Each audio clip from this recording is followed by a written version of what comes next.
কোথায় গেছিলিস?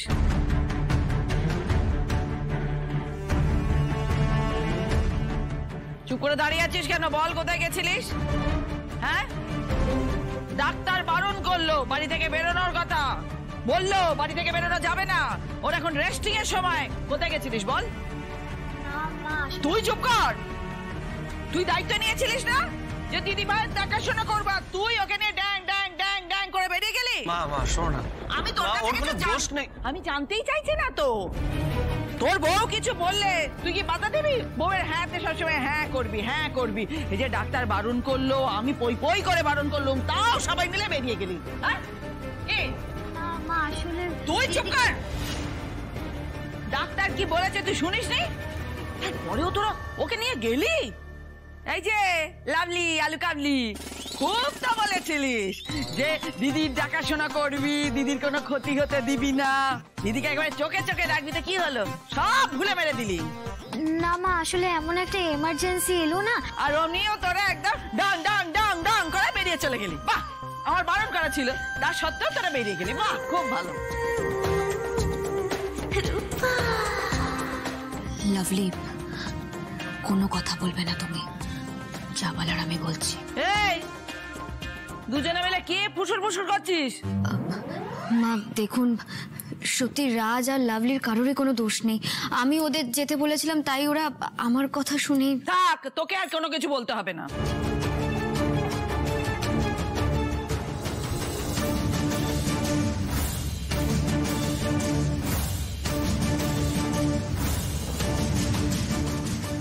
সেরে সেরে এবার তো বেশ নির্ঘনাতে শুরু করেছে দিদি। আমি তোমাকে বলেছিলাম না বাড়িতে ঢুকলেই কাণ্ড হবে, আমার কথা শুনলে না তো, এবার বুঝে ঠেলাম। মা, আপনি সত্যি শুধু শুধু রাগ করছেন।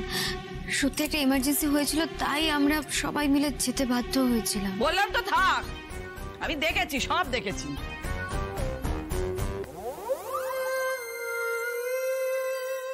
কি দেখেছো মা? দেখেছি দেখেছি, ওই যে সোমা, ওর ফোনে ওসব লাইভিং দেখিয়েছে। দেখেছি কি সব কাণ্ড তোরা করেছিস, বুঝতে পেরেছিস?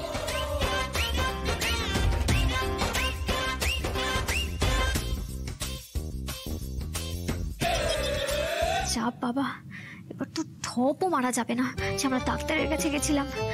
কি করি এবার, কি করে সামাল দেই? হ্যাঁ মা, আমিও না সত্যি খুব ভয় পেয়ে গেছিলাম। ভালো কাজে কেউ কখনো রাগ করতে পারে?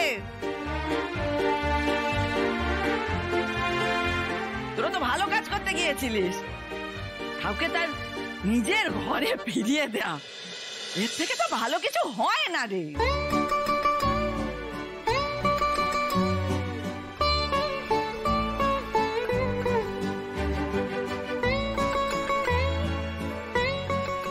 কিন্তু এই সব কাজ আজই শেষ। এরপর কিন্তু এই যে অলক্ষী, নিজের খেয়াল রাখবি, ঘরের বাইরে একদম বেরোবি না।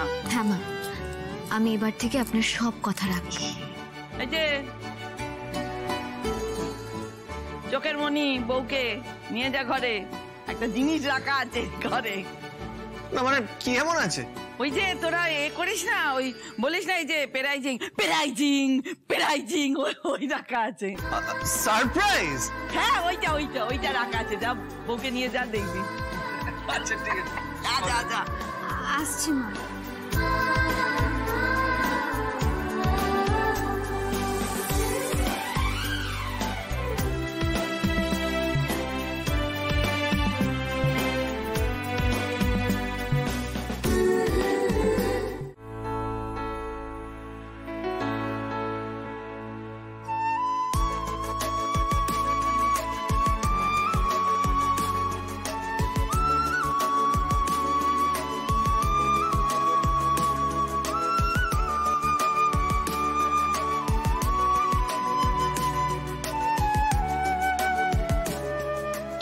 এখনো কাজ করে যাচ্ছ?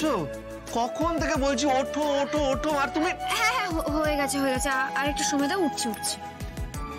হ্যাঁ বলো। এই নিয়ে 3 বার বললে এটা, কিন্তু উঠছো তো না, একই কথা বলে যাচ্ছে, এটা কিন্তু ঠিক হচ্ছে না শ্রী। রাজ আই প্রমিস, আর একটু বাকি আছে, করেই উঠে যাব। না না, আজকাল না তোমার প্রমিসের কোনো দাম নেই, বুঝলে তো? অনেকক্ষণ ধরে বলে যাচ্ছ, কিন্তু উঠছো আর না। উফ বাবা, কেন শুনতে পাচ্ছ না বলো তো আমার কথাটা? বললাম তো আর একটু বাকি আছে রাজ, তারপরে আমি আর ল্যাপটপে হাত দেবো না, আই প্রমিস। ঠিক আছে ঠিক আছে, আই প্রমিস প্রমিস করে যা। এরপর যখন মা এসে এইসব দেখবে না, তখন বুঝবে ঠেলা। তুমি কি বলো তো, মাকে একটু সামলে নাও না প্লিজ প্লিজ প্লিজ। পাগল নাকি? আমি মাকে সামলাবো?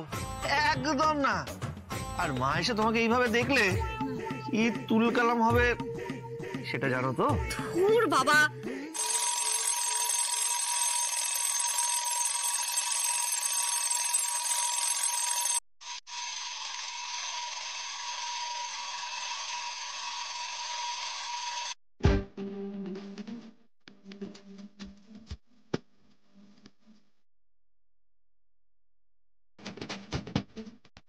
এরপরে অ্যালার্মিংটা 10টার সময় বাজবে, তার মধ্যে যেন ঘরের সব আলো নিভে যায়, মনে রেখো কথাটা।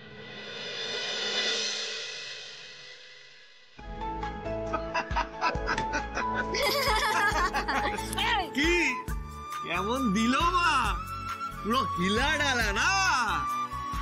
কাজ করো কাজ করো, করো করো এবার কাজ।